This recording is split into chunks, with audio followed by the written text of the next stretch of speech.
It's that day of the week that doesn't matter what it is. It could be Monday, Wednesday, Friday, Saturday, Sunday, doesn't matter. There's always a lot of breaking news. Come on.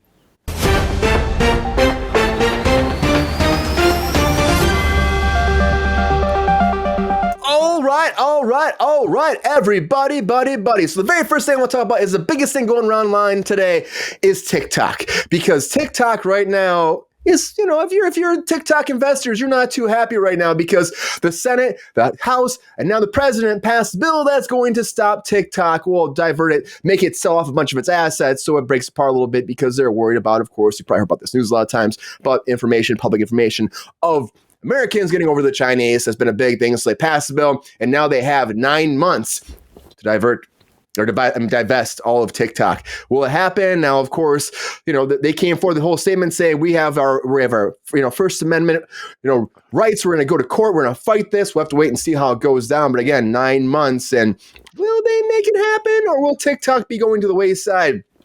We'll have to wait and find out. It's crazy because it's pretty big. A lot of people are out there making good stuff on TikTok, and people love it in America, so we'll see where this goes. But people also love Taylor Swift, everybody, and Tay-Tay herself, everybody. She is doing so well with her new album right now. I mean, I have friends that just love this shit. I've been working on a show right now, and one of the main girls over there, she just has been singing this new Taylor Swift album constantly every day. 31 songs. It's insane. She released 16. Sean, it's a lot. It was 15, and 2 hours later, she dropped 16 more. I mean, good for her having content, but that's a lot of fucking songs. A lot of songs. Tay-Tay all day. But in the first day, she was the most streamed of all time. 200 million streams in her first day.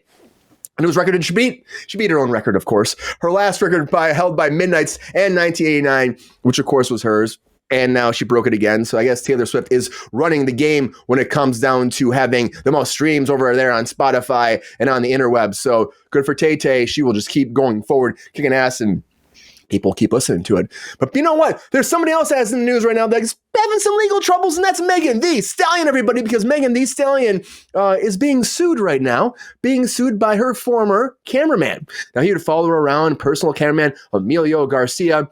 And he was saying that he's been underpaid, he's been misclassified, he's had severe emotional distress and anxiety due to overwork since the moment he started working for Megan Thee Stallion. He put forward a situation. He was talking about how he was in a car one time with her and 3 other girls, and apparently they all started having an orgy in front of him, and he was really upset that he couldn't get out of the car. And the doors were locked and the car was rolling, and he was in a foreign country, so he couldn't jump out. And he said he's very disturbed after witnessing the foursome, I guess, in front of him. All right, man. Worst things could happen to you. That's all I'm saying. Anyways, Megan Thee Stallion's team's coming forward and saying that this is not right. He's just looking for employment claim for money and trying to abuse her reputation. And overall, these claims are false, and this guy's nothing but bitching Peppy. Peppy want to be in that freaking car. I bet Peppy would pump away it. I mean, that's all I'm saying. He's a humper. He loves stallions too. But stallions. Stallion fan, Peppy? It's the Stallion fan. He told me all the time. I don't know. Peppy's a Stallion fan.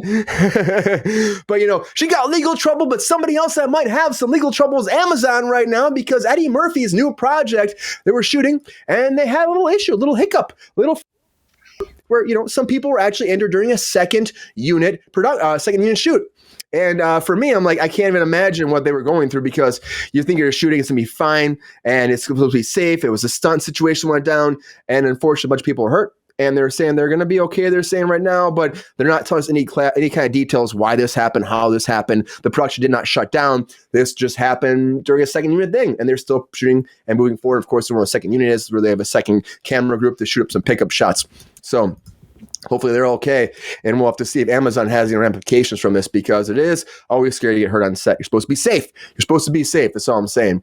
And, also when you're doing auditions, you should be safe. And Anne Hathaway came forward and said that, auditions weren't that safe back in the day, because she said that she had always had to make out all these guys. And she said it was weird. So she would say, she would go into auditions and it'd be like, make out with these 10 guys, and we'll see if it's which one looks the best on camera. And she was talking about how sleazy it used to be, and they don't do that anymore, and how she just hurt her as a young actor coming up in Hollywood. They used to do this shit all the time. It wasn't the casting couch. It was, they'd do chemistry reads, see how these people interact, if they believe them. And I guess sometimes they would go further with kissing. This is not like, they're not like dry humping on the dance floor, everybody. This is just like seeing how they connect. And I guess it could affect a lot of people. It's part of the job, I would say, to her, unfortunately. And I get it. It might be weird, but you're an actor. You kiss people all the time. Your boyfriend, your girlfriend have to get used to it too. It's tough. But this stuff doesn't happen. Everybody kisses, right, Sean? It's not like you're saying, touch the tip. You're saying just kiss the lips. It's all handshakes and hugs, right? Yeah, come on, just keep kissing. It's all handshakes. Tips is how they did the chemistry reads on the movie that I was on. Colonel Giles not a Swiftie fan either. Yeah. Sounds like she was taking advantage. Queen says, yeah, this happened to a lot of people, and it was very unfortunate. Yeah, but hopefully she's okay. She seems fine. But she's also never been in a situation like I would say like Mila Kunas when she put her mouth in her face. In her mouth or foot in her mouth. That's the thing. That's how it goes. When she was talking about Danny Masterson, but whatever. So, anyways, they're not coming back to that '90s show. She's not coming back. Ashton Kutcher's not coming back. Came forward, talk about it, and said they established their new son on the show. They had their moment the first season. They will not come back and do more. And so if you're expecting to see more of them popping in this new season of that '90s show, it's not going to happen, which kind of makes sense. But then again, I'm surprised they don't want the paycheck. Pop in and just do something good because it was a big hit, that '90s show. It was the '80s show, that '70s show, and that '80s show kind of bombed. And that '90s show was doing very well. I mean, the '90s were great for TV. Ask Seinfeld, because Seinfeld is so great. But Jerry Seinfeld came forward recently talking about the show, and he was saying that, he's not really that happy with the ending. He says he doesn't regret it. He thinks it's arrogant to think that you could have done something different at the time, but you couldn't. And that's why you do what you did when you actually make something. But that jail cell scene, he still said, was it the best way to leave it? He's not really sure at the end of the day. And there's been these rumors for a while. They're going to do more. We talked about on the show before. So maybe this is going to lead the way for more Seinfeld, or at least some kind of finale that you'll see him come back and fix this ending. We'll have to wait and see. He's got his Buttered Toast Man movie coming out already, or a Pop-Tart movie. So he's got a lot of things happening in his world. So maybe he doesn't have time for that right now. But, big show. Seinfeld was a big show, and it was canceled. But one show that will not be canceled anytime soon is The Family Guy, because Seth MacFarlane came forward and said that, guys, it's doing so well.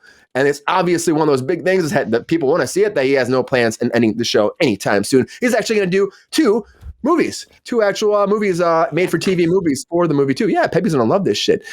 Terrible finale. Colonel Giles said, yeah, Colonel Giles, I agree. It was a terrible, terrible finale.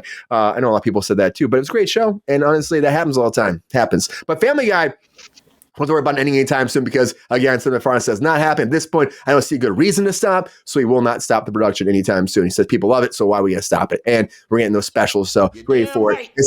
Pepe's excited about it. It's the season 22nd finale is airing this Wednesday, April 17th. And then today, Hump Day, right? Is that today? No, it was last week. I was way off. That was last week it aired. And then they actually have the other ones coming later on for the 25th anniversary. So get ready for more Family Guy. Not going anywhere anytime soon. Excited. And something else that might be coming back, and I'm kind of excited about it, is Monk, everybody, because Monk, it came back with his last case, but now the creator came forward and was like, well, Andy Breckman came forward and said, guys, this is my retirement plan, Monk. I'll keep doing this. I like to explore another chapter. The spin-off movie did so well.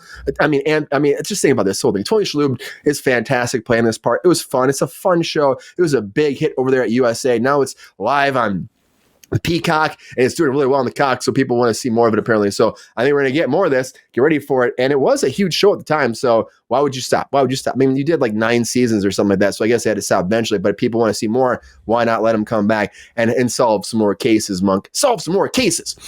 Big show. But also coming back is Wednesday for a second season, and we have more casting news, everybody. More casting news because Tandy Newton is signed on for Wednesday season 2. Now, we don't know what she's playing. We'll have to wait and find out. Of course, talk about, how we had Buscemi sign on last week. Now we got Tandy Newton coming on. Big cast for season 2. Excited to see what they do with this new season because the last one was good. And of course, there's rumors this could be it for it, but we'll have to wait and see because I know Jenna Ortega is having some issues. How old is Monk now? I don't know, Jake. You know how old? How Monk is? Anybody know how old Monk is? Someone can look that up. That'd be freaking great. I don't know. You mean like the show? Like when did it start? Like how old is Tony Shalhoub? No, the Shalhoub? Yeah, how old is the Shalhoub? Oh, I don't know. 70 years old. He's 70. You think he's 70? Or did you look that up? He turned 70. Yeah, he'll be 71 this year in October. Look at that. He's got plenty of cases. Way to go, Tony. Get it, Tony? Looking good, looking fly, looking good in that brown suit. Keep rocking and rolling and solving those cases. And Spider-Man keeps swinging through the air and saving Mary Jane because Spider-Man 4 is moving forward, everybody. And now Tom Holland is being more and more involved with the creative aspect. Of course, he said he wasn't sure he was going to do more of this. Now he said he's earliest he's ever been brought on board to actually have creative input for the show moving forward for Spider-Man 4. Of course, he's been worried, very vocally worried about if the next one should be made because the third one was so good. How do you actually go when you have that high note? But he is on board now, and he's going to be brought in with the creative process so they do it right for him too, which happens a lot of times for actors. Think about it, they become executive producers, and they get the back end points, and they get paid for actually being on screen. So good for him, everybody. I'm excited to see what Spider-Man 4 brings. But a lot of breaking news, everybody. A lot of breaking news.